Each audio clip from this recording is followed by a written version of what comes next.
assentar.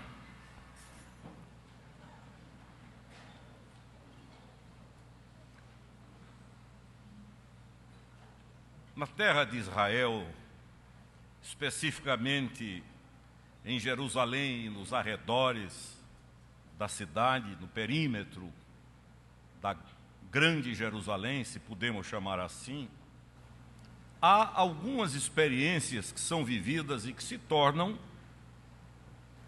imortais, perenes na vida de quem as experimenta.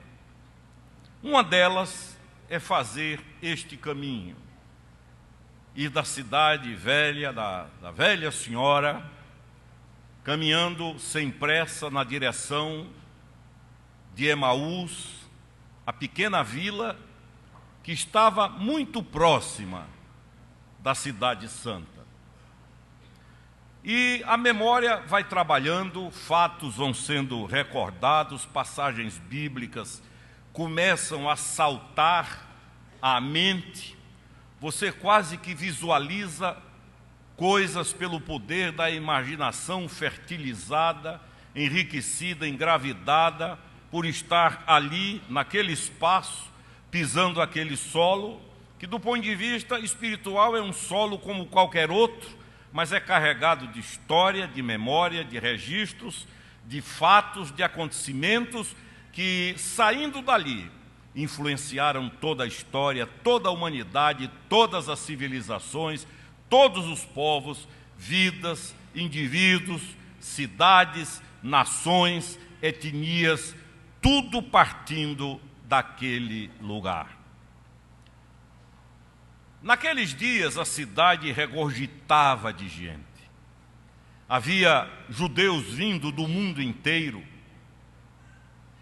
porque era a festa da Páscoa, e era a festa mais concorrida, era a festa mais buscada, ela, Pentecoste e Tabernáculo, eram as três festas mais desejadas, mais esperadas pelo coração de judeus que ali habitavam ou que estavam numa diáspora fora da terra de Israel naqueles dias. Eles convergiam, o movimento, a ebuliência da cidade era tremenda. E paralelo a isso, nos últimos 3 anos, um grupo que andava ou que andara com um jovem galileu, nortista, região que era discriminada, região que tinha uma espécie de tatuagem de desprezo, pudera aspirar, sonhar com um mundo novo, com a nova sociedade, com novos valores e mais, sonhar com a vida além desta vida. Só que naqueles últimos dias as coisas, do ponto de vista humano e aos olhos e à leitura meramente humana, entre aspas, começaram a desandar. E os projetos começaram, os que foram sonhados e que enriqueceram muitas vidas, começaram a entrar numa descendente do ponto de vista da avaliação humana. E na sexta-feira eles haviam chegado ao cúmulo do desprezo, do inesperado, e aos olhos de muitos a história havia acabado. Ficaria um sonho como memória, ficariam palavras que jamais poderiam esquecer, ouvidas do jovem rabi, ficariam fatos que os olhos contemplaram e que eles nunca mais poderiam negar, mas dentro da sepultura lacrada por uma pedra de 1,5 toneladas, com o selo do imperador, os sonhos aparentemente tinham sido sepultados e haviam morrido. É nesse clima que Maria, por exemplo, de Magdala está ali, e é nesse clima que nós encontramos 2 jovens, 2 homens que caminham saindo de Jerusalém na direção da pequena vila de Emaús. E eles vão conversando, eles vão lembrando dos últimos acontecimentos, quando diz a Bíblia, subitamente, do nada, alguém ajunta-se, chega, começa a andar com eles, uma terceira pessoa, e o diálogo continua. E eu quero só extrair rapidamente algumas lições para a nossa vida, na experiência destes dois irmãos queridos que um dia conheceremos. Se vocês observarem, todos os verbos que eles usavam estavam no passado. Nada mais no presente, nada mais para o futuro. A vida estancou, a vida estacionou, a esperança foi travada pela dor do luto, pela dor da morte, e é exatamente nessa hora de lamentos que o Senhor Jesus une-se a eles, eles conversam, e o Senhor então pergunta o que é que eles estão falando, e um deles diz assim: será que você é o único que não sabe o que aconteceu em Jerusalém? Imagine a quem eles estavam dizendo. E o Senhor Jesus, numa daquelas ironias de Deus que eu amo, pergunta: quais são os acontecimentos? Ele sabia, claro, as coisas haviam acontecido com ele, mas ele precisava curar a mente bloqueada, travada, amortecida daqueles dois discípulos. E é nesse instante, quando o Senhor pergunta quais, de forma aparentemente irônica para quem lê, que eles começam a usar os verbos no passado e eles começam a dizer: será que você não sabe o que aconteceu? Que ele era aquele que deveria ser o líder da nação, que era aquele que faria a implantação de um novo reino, e eles começam a olhar para trás e transmitem a imagem real de que a vida parou no túmulo, brecou no túmulo, os sonhos foram sepultados ali, as expectativas foram ali enterradas, não enterradas literalmente, mas sepultadas.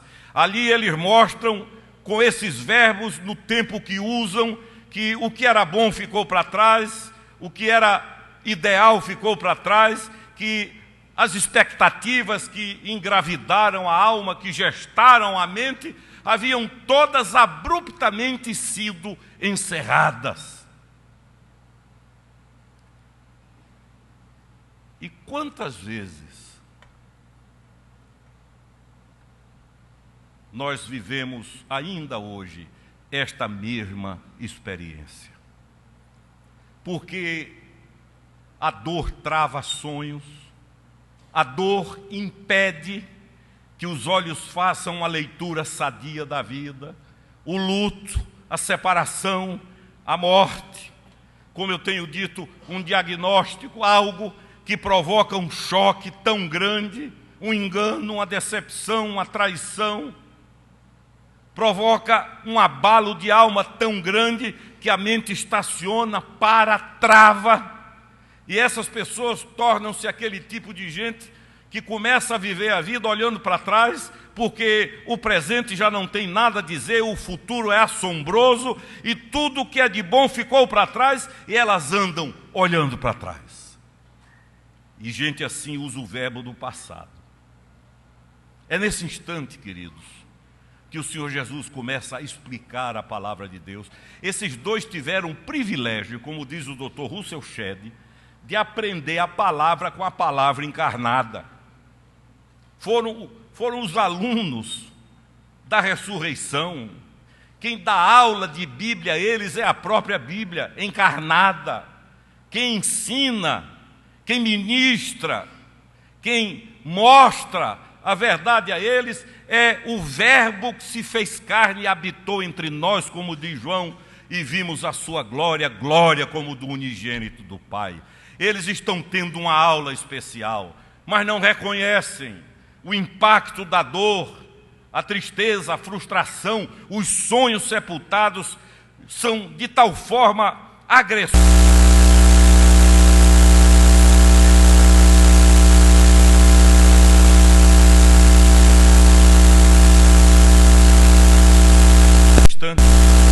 Que eles chegam ao destino e o dia declina, o aproxima-se, Para os judeus é o fim de um dia e o começo do outro dia. E Jesus então despede-se e faz menção de ir embora.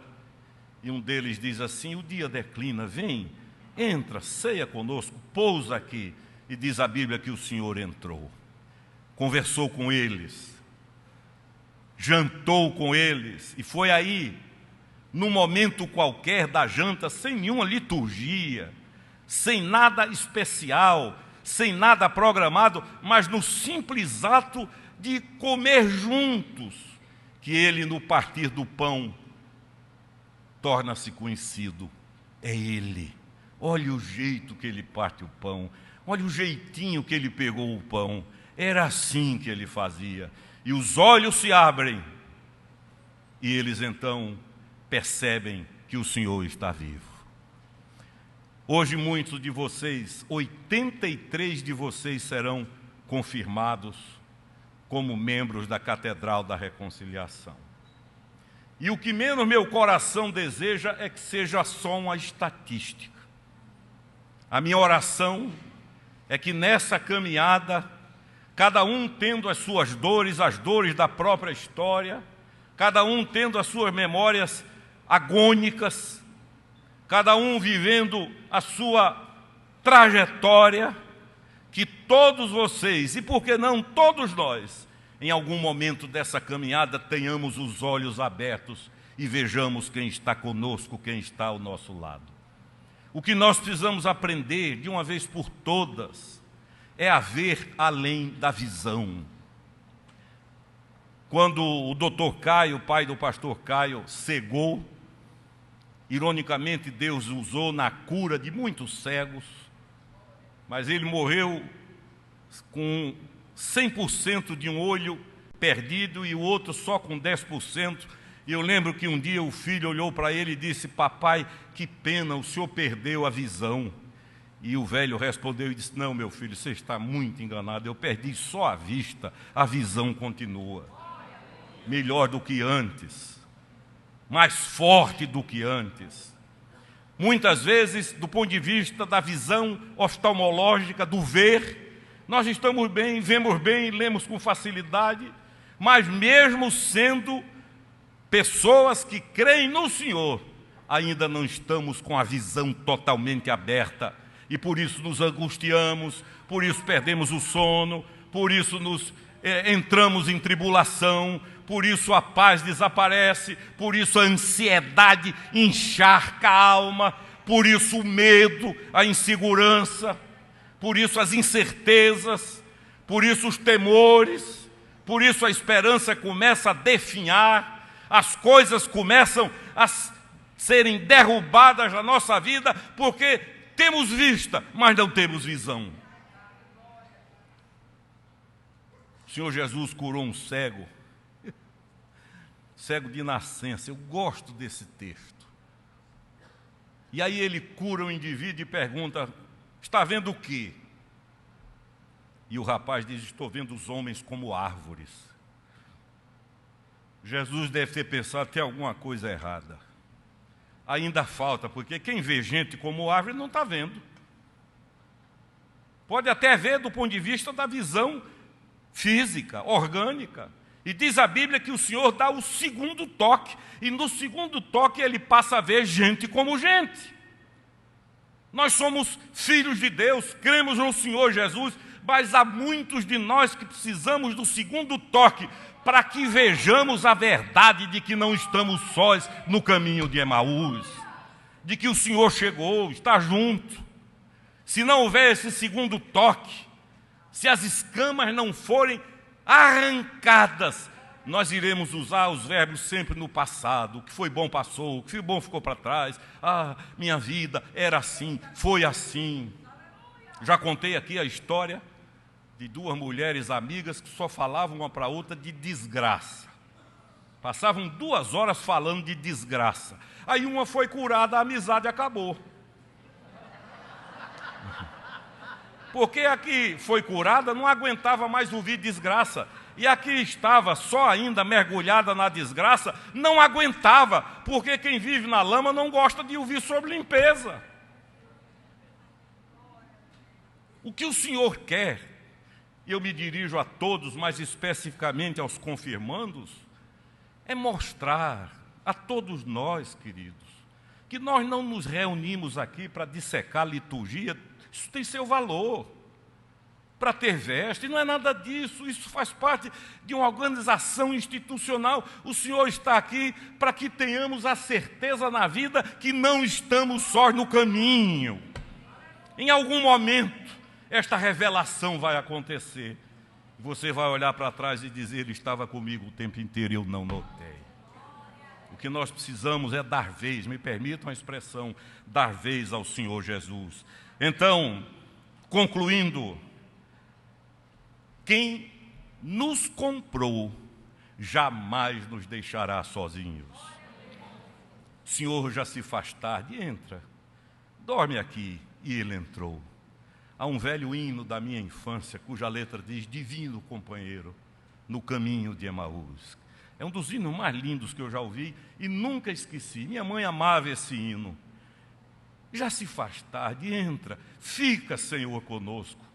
Ainda há pouco conversava ali com Julita sobre o doutor Genaro, médico e presbítero da Assembleia de Deus, meu amigo desde o ano de 1967. Outro dia ele me mandou esse hino e nos lembramos quantas vezes, jovens, choramos de joelhos cantando esse hino.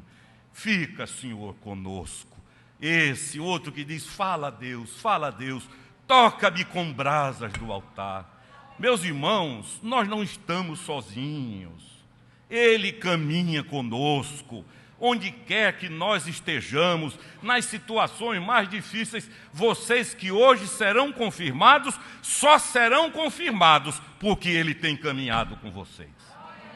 Que Deus nos abençoe e que nenhum choque, nenhuma dor, nenhuma tristeza, nenhuma decepção, nenhuma amargura, que nada, nenhuma transgressão, aconteça o que acontecer, venha embaçar a nossa visão. Mas que aconteça conosco o que aconteceu com eles. Então se lhe foram abertos os olhos e eles viram. Emanuel, Deus conosco, bendito seja o nome do Senhor. Amém?